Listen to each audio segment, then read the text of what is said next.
I don't know. Somehow, something about the whole thing just doesn't seem right. Mr. McGee, the man you're looking for, this Dr. Banner, is dead, right? Burned to death?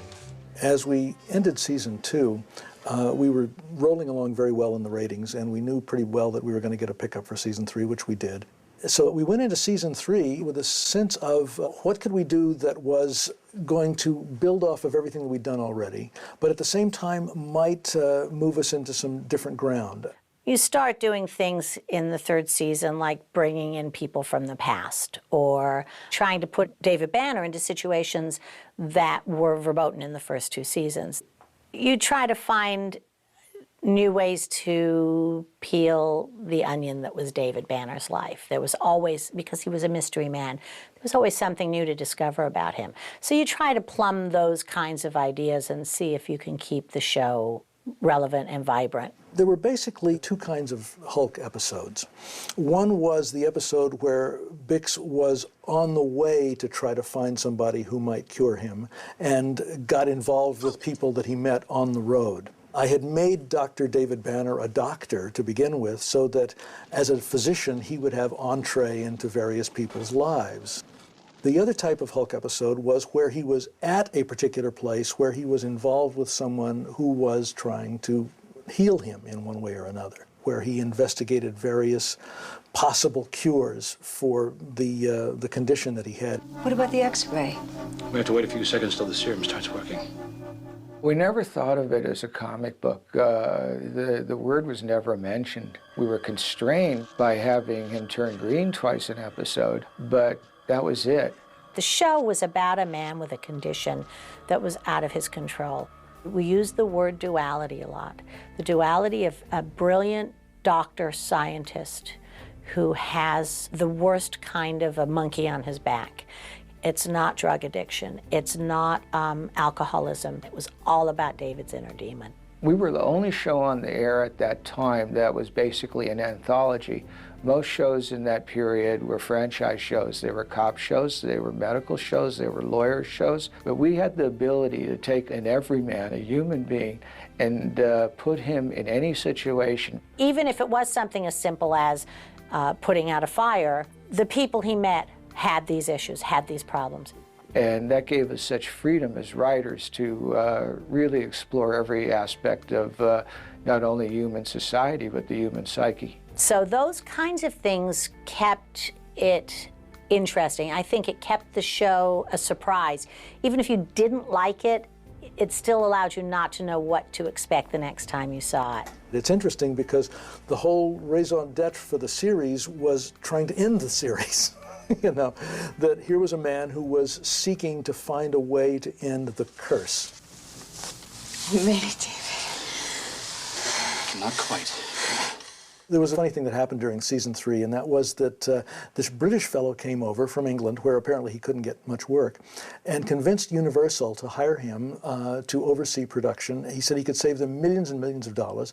Universal bought into his proposal, and they hired him. At that time, Universal had something like 20 shows going or 18 TV shows going at the time, so, we were just one of many, but we happened to be a very successful one. And we were not an inexpensive show to do. This British fellow began calling all the producers on the lot. He called me and said, listen, Kenny, from now on you have to produce The Incredible Hulk exactly for the license fee, exactly for what CBS is paying us per hour for the show. The Hulk budget was around $600,000 or $700,000, and I said, okay, no problem. He said, oh, that's great. And I said, now, are you going to call CBS or am I to tell them that there'll only be 1 Hulk out per show instead of 2? He said, oh, no, you have to do exactly the same show. And I said, can't be done. We never did a show with 1 Hulk out, and I think he took the stance, if you want 1 Hulk out, why don't we not have any, and let's just walk away from it. He said, well, no, you must do it. I said, I can't. It physically can't be done. He said, well, then are you saying you won't? I said, I'm saying I can't do it. He said, well, then you're suspended. I said, okay. All of the producers I discovered on the lot were going through this exact same circumstance, and pretty soon the English guy went back to England, and we went on doing the shows the way we'd always done them, and everybody was happy. Kenny was very, very cost-conscious, as well as being creatively aware and not compromising what he had started with. There's a wonderful photo of Bix and me that was taken on the set. That was the very first day that Bix had ever had the white eyes in. We put them in to test to see how they would look.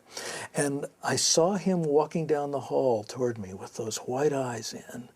That was the key moment when I really knew that we really had something, because seeing Bill Bixby with that altered persona, I knew was just going to reach out and grab an audience by the throat and not let go of them. The demographics were interesting. Our largest audience was adult women, and then adult men, and then teens, and lastly, kids.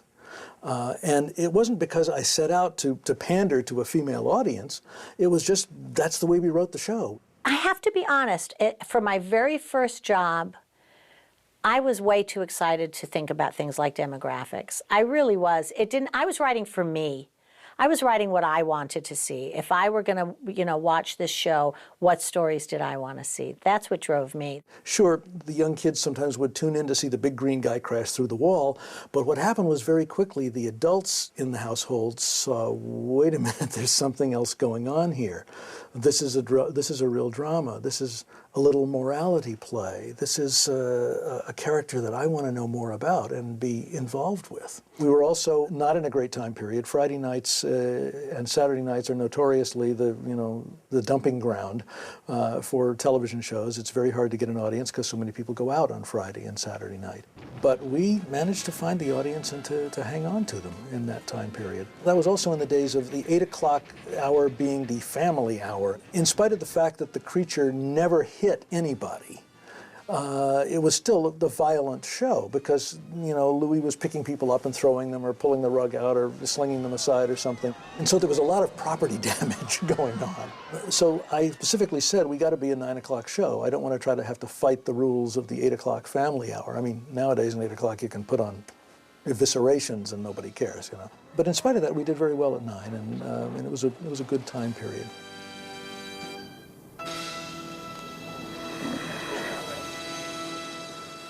Because of the nature of the show, which was David Banner moves from town to town, we didn't have a permanent set. A lot of the locations we had were, in small towns, forests or countryside.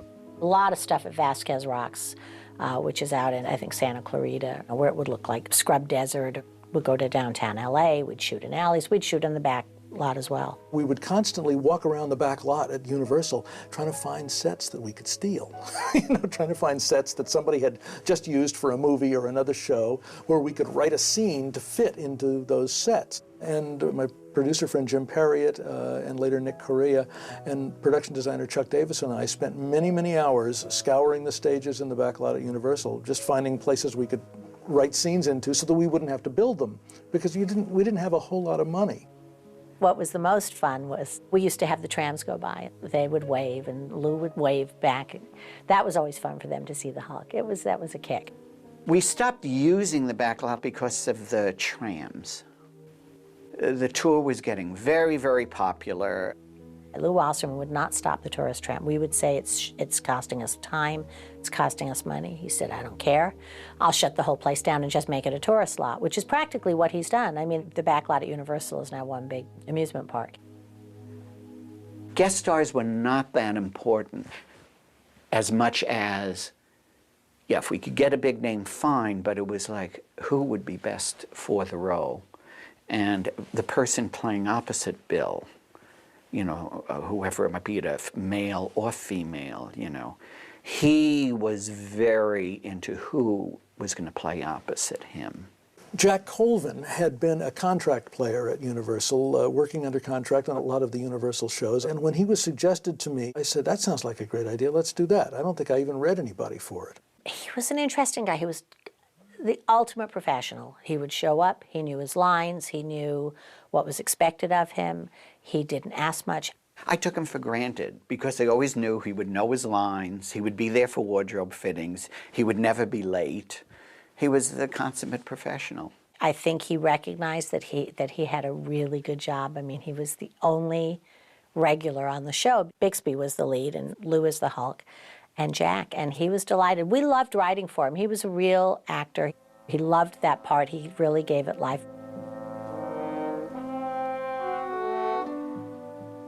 After the show was over, he was very involved with his theater group. People loved him as a teacher, and he passed away a few years ago. He was quite beloved by the actors that he mentored. Lou was already cast when I came on the show, but I think he felt very grateful that he had this, job, and then on top of it, to be recognized the way he was. It was an opportunity for Louis as an actor to do some different things. We began exploring the Hulk as a character who could have moments as he'd come out of the anger when he was just sort of this simple character that people could interact with in a whole different way. We also finally gave Lou a speaking role playing a bodybuilder on the beach in Santa Monica. Carl.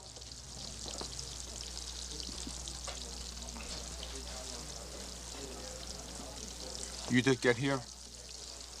Old man yelling at you again? Small lunch crowd. It was so incredible to watch the bravery of this man who had learned to speak by reading lips. And so, but he transcended that. It was more than just that technical accomplishment, because he also became an actor as well. This isn't a suicide, this is an execution. The power of the creature has gone beyond the courts. I must be the judge and the jury. I was very anxious to cast exactly the right person in the leading role. I needed someone who would bring an adult following to it, who was a serious actor, and who would not be thought of as being in something that was anything other than first class. And Bill Bixby was my first and only choice. We sent him the script. His agent gave it to him. Bill said, "What, are you crazy? I'm not going to read anything called The Hulk." And his agent said, "Read it." And Bix read it and called me the next day and came over and said, "Is this what we're going to do?" I mean, Bill was always very intense, right in your face all the time. Oh. And he says, "Yeah, are we really going to do this? Is it going to be this drama? Is it going to be like this excitement, this real human stuff?" I said, "Yeah." He said, "Not going to be all comic booky." I said, No. Bix says, "This is what I want to do."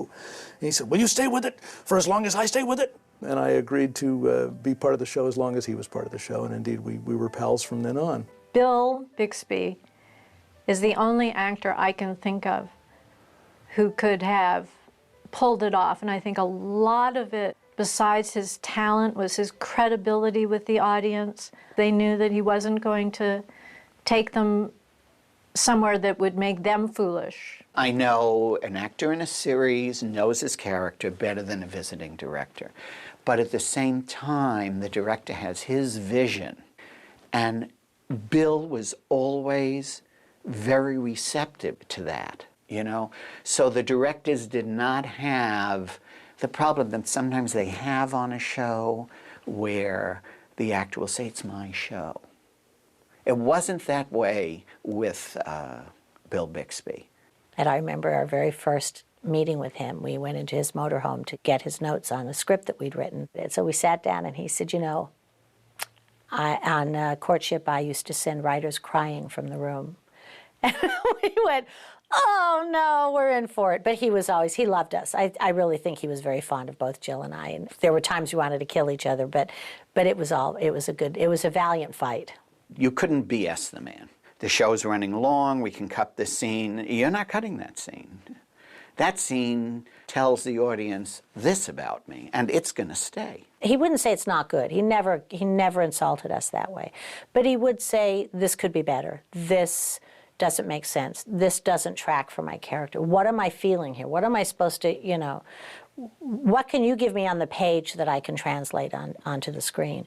So he was very good that way. And sometimes we'd get annoyed and he's making us work harder.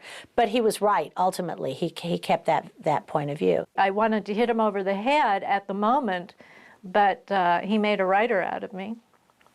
He really believed in the show, worked very, very hard, and purely from a production standpoint, made very little demands. He was an interesting man and very smart and almost too smart. It affected his life, in so many ways that were troubling. And I had a great deal of compassion for the pain he lived in and for, some of the tragedies that struck his life, and trying to cope with them on a public stage. It's a very difficult thing. Bix had gone through a very, very difficult divorce from Brenda Benet. So there was a lot of angst going on, personal angst. They had had such antagonism toward each other during the divorce times. It was funny, you could see the Hulk coming out of Bix, this anger that he felt toward Brenda during the divorce was very much on his sleeve, and you could really feel it. Bill wanted to, it's okay if I say this, right, Bix? Wanted a show so his son could see that his mom and dad, even though they were going through a divorce, could get along. So he wanted us to write a show for Brenda Benet. And I came up with The Psychic, which was the first show that I wrote on my own, and was about a woman who could read minds and was thinking about suicide because a young boy had died that she couldn't save. Season 4 came the real tragedy when Bix's 6-year-old son, Christopher, died unexpectedly. And then Brenda killed herself out of guilt, and that one was such a glaring, bizarre set of circumstances that everything else pales in memory. Goodbye, David. You be good to yourself. It was interesting because after the death of Christopher and then the death of Brenda, that anger, of course, was sort of dissipated. And yet still, Bix was such a consummate actor that he could always go to wherever he needed to get to give you the performance that you needed. He would laugh to me sometimes and say, "Which eye do you want me to cry out of? You want the right eye, you want the left eye?" Because Bix was able to do that. But ultimately, it all came from a wellspring of talent that was deep within him that really showed itself all the way through the series.